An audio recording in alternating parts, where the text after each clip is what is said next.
Pues bienvenidos a una nueva tertulia del clúster inmobiliario y hoy está con nosotros, nos acompaña Silvia López, que bueno, yo tengo el honor de haber coincidido con ella desde hace mucho tiempo y magnífica profesional, y yo no tengo que leer tu currículum porque la verdad es que es impresionante. Bueno, lo primero de todo, buenas tardes. Buenas tardes y muchísimas gracias, Juan Antonio. Silvia, aparte de haber estado trabajando 20 años en los despachos más importantes en España, hoy continúas trabajando en Roca Junyent, si no me equivoco, y además eres socia que lleva toda la parte del real estate en este despacho. Sí.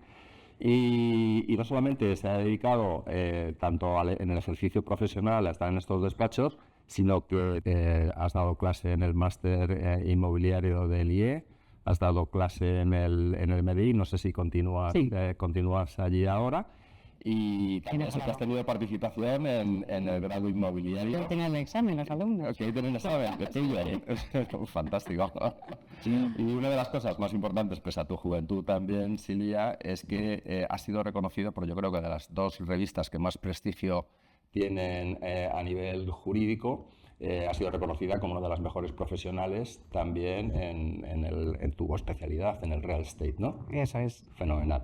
Pues yo encantado de que estés hoy aquí con nosotros. Muchísimas gracias, Juan Antonio. Muchas gracias por invitarme a participar en estas tertulias y también muchas gracias por haber impulsado el clúster de la edificación, que está haciendo un trabajo excelente para la innovación del sector. Ahí estamos todos empujando. Silvia, como tú tienes la especialidad del real estate y además has participado en los consejos de administración de las empresas y de la cotizada de Neinor, ¿qué piensas? ¿Cuál es tu percepción respecto de la impresión o qué les preocupa a los inversores institucionales ahora mismo respecto del inmobiliario en España? Pues yo te diría que lo que más estamos detectando es preocupación, lógicamente, por nuestro ámbito de actuación en seguridad jurídica, porque los inversores necesitan reglas claras y no inmutables, pero sí ciertamente estables y que no estén tan sujetas a los vaivenes políticos, ¿no? Y en este aspecto, pues básicamente resaltaría tres áreas de preocupación, que son el urbanismo, la regulación en materia de vivienda y la fiscalidad.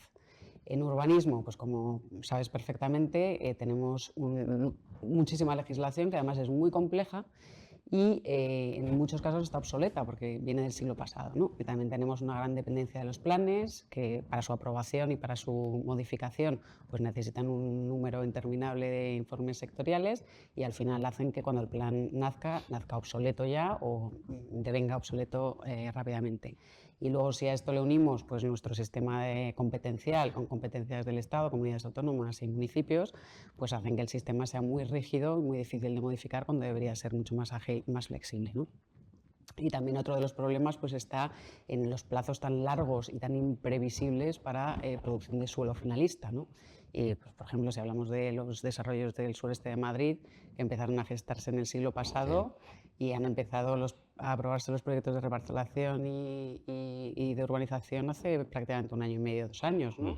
O Madrid Nuevo Norte, que era lo que decías cuando empecé a trabajar yo en Garrigues en el año 2000, me tocó hacer un informe sobre los derechos de reversión de los antiguos propietarios de Chamartín y han pasado 25 años y todavía está el proyecto de urbanización en tramitación. O sea que, y lo que ha sucedido, por ejemplo, en Montegancedo, en Pozuelo, que después de 20 años de tramitación urbanística, ya con todas las aprobaciones hechas y con la urbanización en marcha, pues se ha paralizado sine die.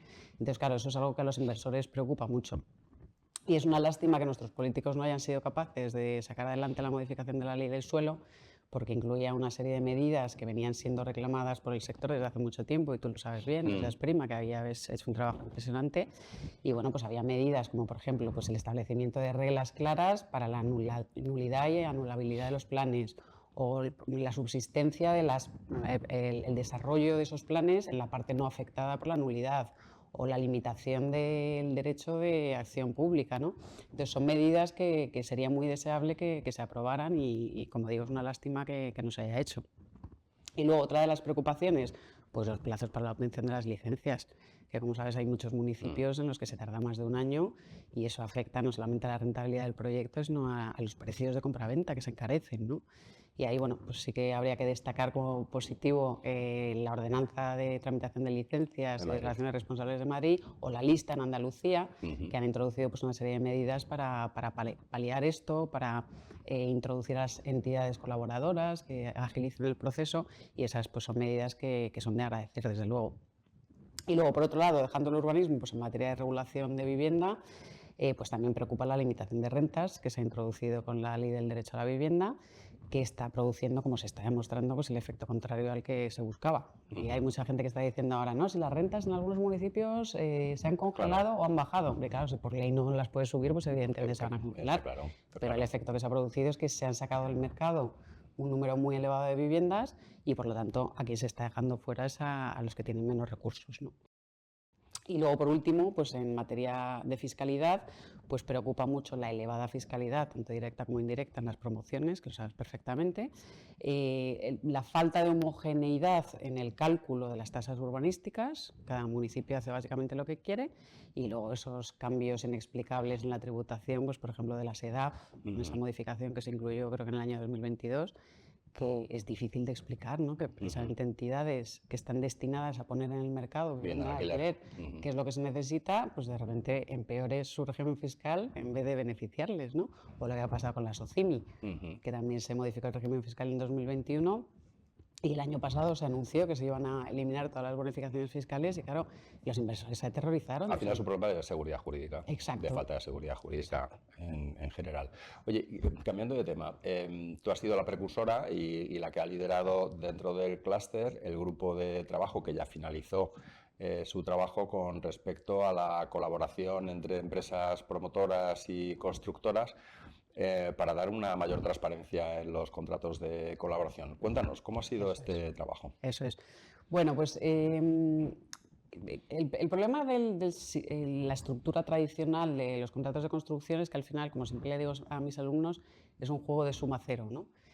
Cuando el promotor hace el proyecto y luego licita la obra, pues al final se produce cierto conflicto porque lo que gana uno lo pierde el otro, con lo cual pues ahí estamos incentivando un poco la confrontación. Entonces, estos nuevos modelos de contratos colaborativos básicamente lo que intentan es que la constructora se incorpore en fase de diseño del proyecto y colabore con los técnicos, los arquitectos y los ingenieros en hacer un diseño que encaje dentro del precio objetivo que se ha fijado el promotor.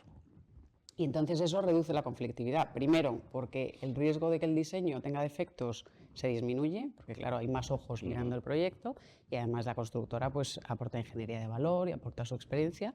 Y en segundo lugar, pues que claro, la constructora lo tiene bastante más difícil para reclamar incrementos de precio en contratos a precio cerrado. Contradictorios. Exacto, porque es que ha intervenido en el desarrollo del proyecto, ¿no? Con lo cual es algo que está funcionando bastante bien, y además lo bueno es que el modelo de contrato que hemos creado en el clúster tiene el input de promotora, de constructora, de arquitecto, de ingeniero, de abogado, con lo cual realmente es un contrato bastante completo y bastante bien pensado. Fantástico.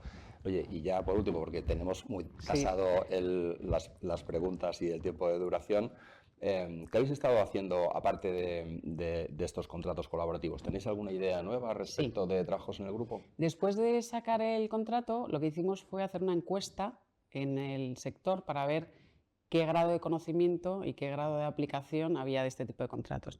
Y la verdad es que detectamos que había bastante confusión, que no se entiende muy bien qué es el proceso colaborativo.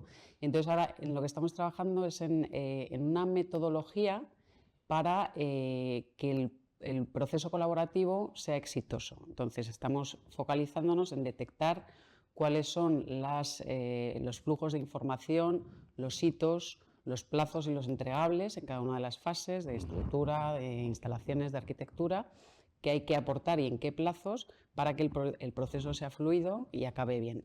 Y también estamos analizando los casos de éxito, qué cosas han ido bien en procesos colaborativos y qué cosas han ido mal, para elaborar una guía. Mejorar el proceso, claro. Exacto, que pueda ser útil, y en el futuro, si lo vemos necesario, pues elaborar un nuevo modelo de contrato mejorado. Fenomenal.